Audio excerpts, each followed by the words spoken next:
Some stories shock you, some stories inspire you, while some just get the internet talking. But are these stories really true? Hi guys, welcome to Bozo and Relufe TV, where we talk about your favorite celebrities, my favorite celebrities, trending stories that have been going on the streets of social media, especially that app X.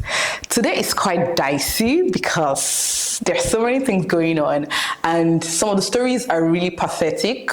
Some don't look true because all the informations are not really adding up, and some look like, some are very encouraging as well. Very quickly, without wasting much of your time, let's get straight into it. Guys, this week there was this certain pretty lady that came up to say something happened to her. Her name is Mirabel, and while the story is really sad, I find the story not really straightforward. Of course, we've heard so many stories of rape in the past few weeks. There's been a case of Fems, there's been a case of a lady that comes to talk about her 4-year-old and her husband molesting her, and so many other stories. And to be honest, the stories of these rape cases are getting really rampant and really sad.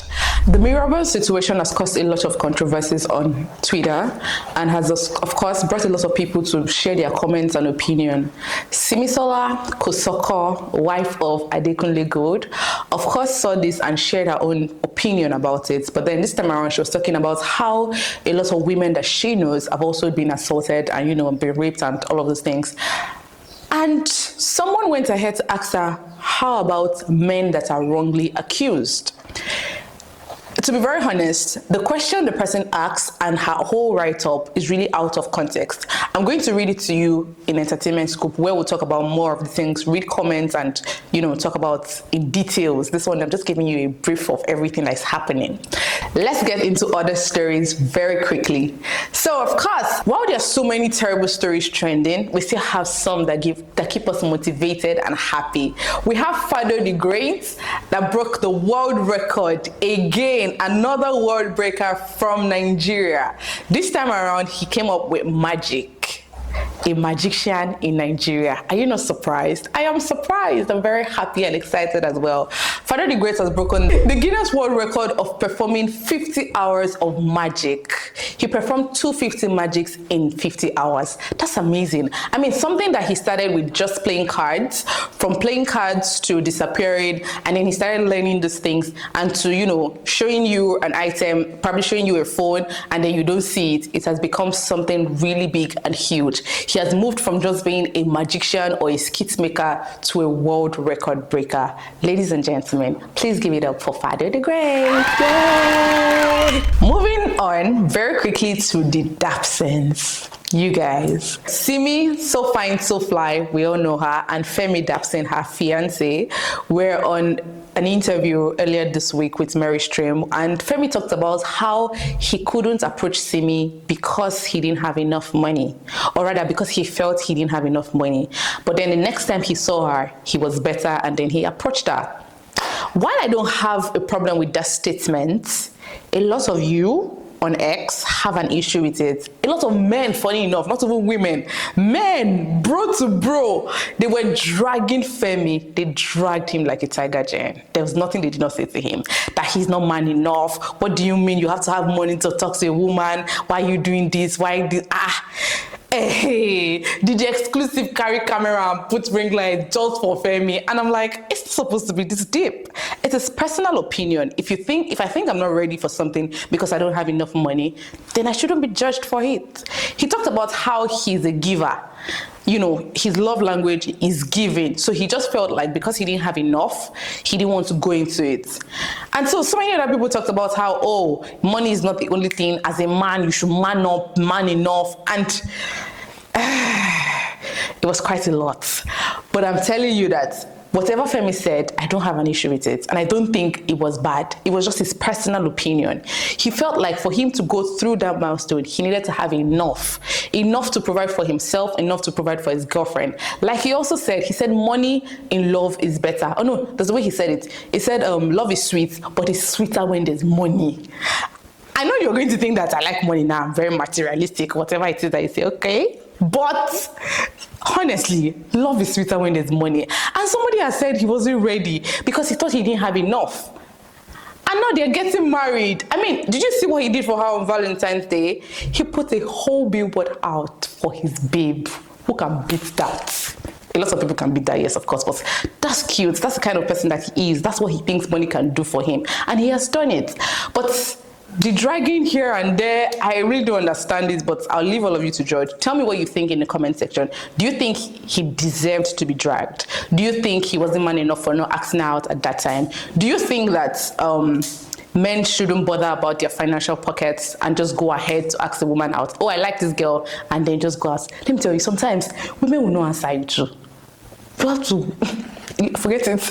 But just so you know, money is good, and I don't have an issue with what Femi Dapson did. But just let me know your opinion. Write it down in the comment box, because I'll be there to reply all of you. Pastor Kingsley has also come out to talk about how he feels insulted. The junior pastors are talking about his new tattoo that he got. I mean, the word "I feel insulted" is very dramatic. I mean, he talks about how there is a spiritual rank, how some people are not supposed to talk to him, because of that spiritual rank. He feels like they haven't gotten there. And this just takes me aback, because how did we get to ranking ourselves in spirituality? How have we gotten to a point where some people have the right to talk to me and some people don't have the right to talk to me? Why are we now trying to just divide the body of Christ, and everybody is just putting, because when did ranking come in? Like, how are we talking about ranking here? You had done your tattoo, you had posted it, and that's fine, personal opinion. But why are you coming back to say that you feel insulted that younger pastors? I don't like that. I mean, I didn't have an issue with him doing his tattoo, personal opinion and whatever it is. And he even goes ahead to talk about how, he posted it because of the kind of people that he leads. We know he is a Gen Z pastor. Those are like his audience. Those are his preachings are not they're not the old type of preaching that we know. I like that he comes down to our level, tries to interpret things for us to understand properly, but then now coming back to talk about how you feel insulted because you feel the people insulting you are not up to your rank. At what point did we get ranking in spirituality? When did God give us this ranking? I think there's something I'm missing. If you think there's something I'm missing, please put it down in the comment section so I can go back and, catch up with the trend, because I didn't know there was rank now. Thank you very much. I'm expecting your comments. The stories of rape, molestation, and all of these things are getting really, really rampant. Apart from Mirabel's story, there's also a lady that has come up to talk about how her husband has been molesting their 4-year-old child. While I find that very disgusting, I feel like that man needs to just spend the rest of his life in jail. She came out to say that her daughter had been complaining about pains here and there until she finally found out that it was her husband that was molesting their child. She went ahead to report to a nearby police station, and they called the husband in for questioning. He declined and said he would go the next day. The next day that he was supposed to go, he went to the restaurant with their son and was chilling like nothing happened. Probably because he knows somebody there, or he already has plans to just bury the case one way or the other. This is really sad. Now, we are not just talking about random people that we don't know. We're talking about a father-daughter relationship. Why are you molesting a 4-year-old? She's not just a minor. She's innocent. Her body has not even formed enough to take that kind of stimulation and all of those things. And you call yourself a father?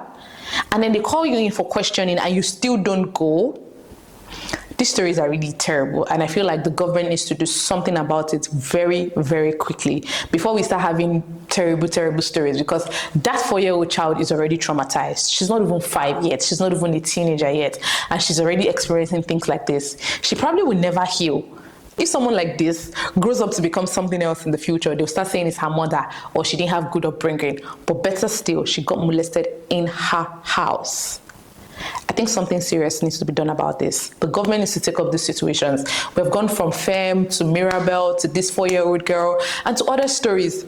Also, someone came up to talk about how Neo also molested her in school. Neo, or Big Brother, yes, molested her in school, and that story is quite dicey. I don't even know if it is really interesting. I don't know if I'm really triggered by it, but she talked about how her and Neo were having casual sex, but she didn't know that Neil was seeing some other people, and eventually when she went to his house to confront him about having sex with someone else, they had it again. I'm sorry for laughing, but I don't get it. How do you go and confront somebody for doing something to you that you don't like, and you do it again? You collect top up. Why? We should really do things. I think women should stop doing this. Conversation should have been done on a phone. This conversation should have happened on the road. This conversation can happen in a restaurant. Why did you go to his house alone? It is confrontation. Anything could have happened. He could have hit you. Why did you go to his room alone? And what did you people talk about that you now had top up? And then you're coming out to say that we should tell Neil to come and debunk the story, that you are waiting for him. This one is... I beg. Rape is not something to joke about. Molestation is not something to laugh about. All of these things are pathetic stories. But because you people keep coming up with funny storylines, it doesn't make it look so juicy. It doesn't look like something that we want to fight for justice for. Because this story now, how am I supposed to come and say justice for you? There's no justice here because you went back.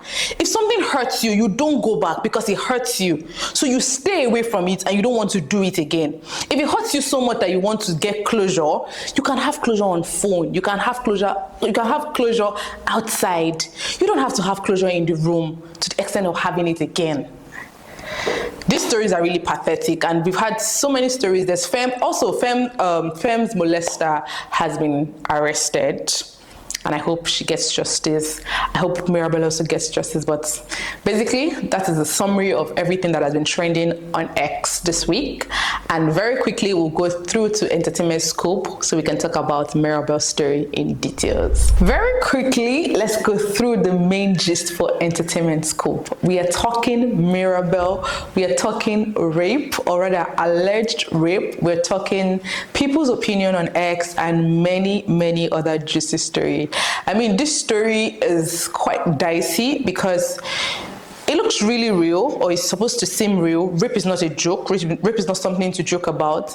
But then again, the information about this story are not really straightforward.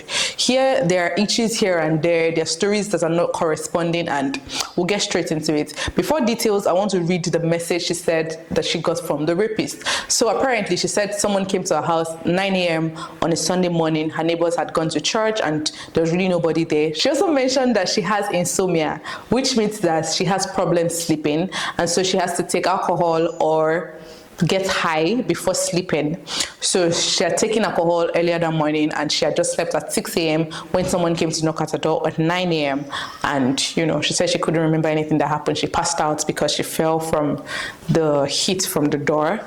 And next thing she saw was waking up to someone on her mouth tied and all of that. But let me quickly read the message that the alleged rapist sent to her the next morning. I'm sure you don't know me because you decided to close your eyes even after waking up from passing out.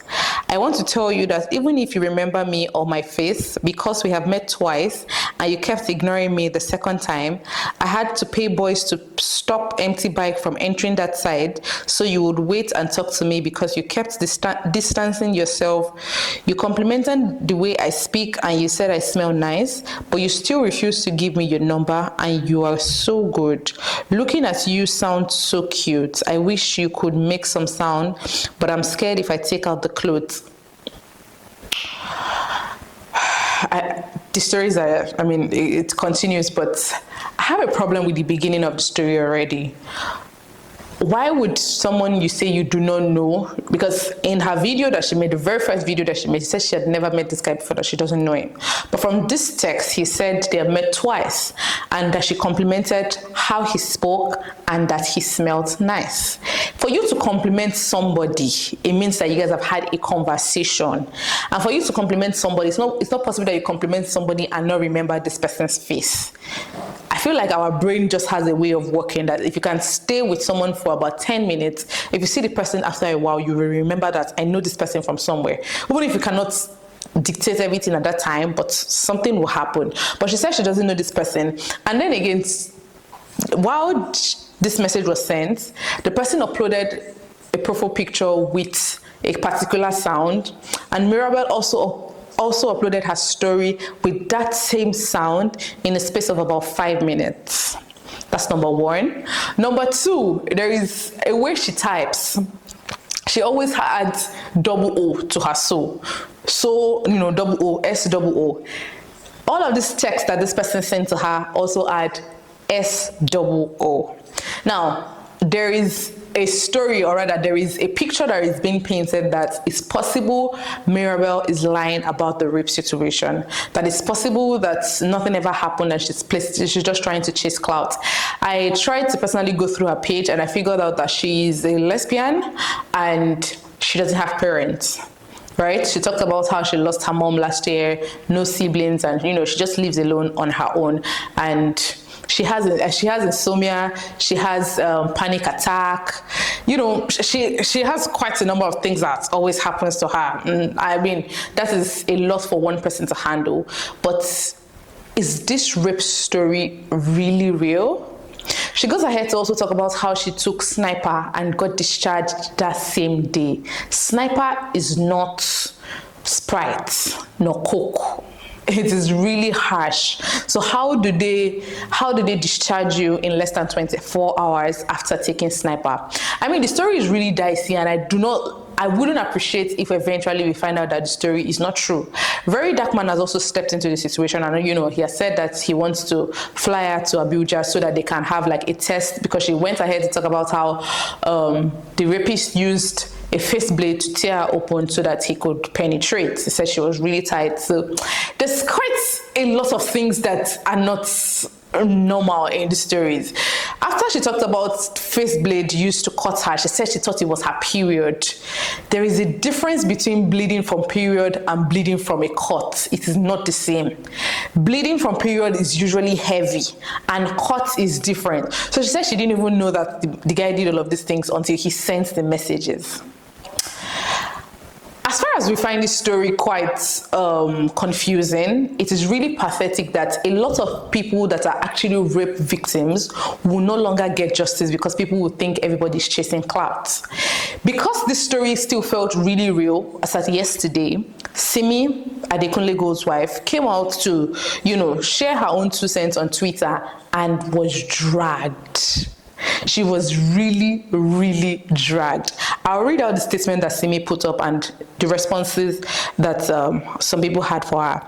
So she said, almost every woman I know personally has been sexually assaulted at some point in their lives. You can't think it's okay to shut people up from speaking up about assault because some people lie. If you lie, you should face consequences. But that's not the conversation I'm having, nor is it the one I'm interested in having. How many of your male friends have they lied against? How many of your friends have actually assaulted women as vibes? Women are terrified to go out. Women in their homes are not safe either. Ask your sister, ask your female friends and your girlfriends, ask wives. We are not all crazy. Stop raping women. And of course, someone goes ahead to ask her that, Dear Simi, what about forced rape accusers? I mean, from the context of what she had written earlier, she wasn't talking about rape accusers. She was just talking about people that were being raped. But then the man goes ahead to ask her, what about forced rape accusers? And she goes ahead to give the shut the reply, because she felt like the guy was, deviating from the conversation she was trying to have. And because of that statement that she made, a lot of people have given their opinion. Some of them went ahead to say, oh, I think your husband is part of them, or, many other things. And as much as Nigerians are always in people's businesses, I think that we should always take a moment to pause and actually face the situation on ground. The tweet she gave yesterday had nothing to do with false accusers. She was just basically talking about women and insecurity, talking about women, and she talked about how she had to go out with pepper spray with her child every time they're going out on work, just the insecurity. And it's true. As a lady, you can't enter a bus and it's just men there. You will feel somehow and you just pray that God just drops you at the nearest bus stop. It's really scary. No one can come to your house at 9 p.m. and knock your door, because it is quite scary. So that's what she was trying to talk about. And then someone else goes and just deviates to something else that she wasn't talking about. So that's what brought about the rage and every other thing. So Simi is being dragged because of Mirabel, because of Mirabel's story. Mirabel is really driving the internet high because there's so many angles to these stories. Her neighbors have even come out to say that, oh, it's a lie, nothing like that happened, that they were around at that time of the day, and that she should come back to the house and get some of her stuff so that they can ask her when, like exactly what time that stuff happened on Sunday morning. And we've not heard anything from her. The last we heard was that she was discharged from the hospital, and I think they are now raising a GoFundMe sort of to support her. Wow, this story is really, really dramatic, like I said earlier on. I just really wish it is true. I really just wish that it can be proved that this story is true, because it would just hinder a lot of people that actually go through the trauma of rape. There was a four-year-old I mentioned earlier on. I mean, these are people that would need to speak up. And because of situations like this, everybody would just think it's cruise and vibes and we just ignore them. So personally, I feel like we should do more investigations. We can't give a total verdict on this Mirabel's matter yet until we get 100% assurance. And trust me, I will come back to give you the remaining gist. If it turns out to be false, I would give you. If it turns out to be 100% true, I would still give you. But whatever it is that is going on with Mirabel right now, I just pray that she's better and she finds peace again, because she's going through a lot. She's actually going through a lot. If you go through Mirabel's page, I don't know, you may probably lose your mind. You should check her out on TikTok. Then you come back and give me the story on my comment section. All right, guys, that would be all for today on Buzzone on Relufe TV. Thank you so much for joining. Please kindly like, share, and subscribe, and I'll see you next time. Bye.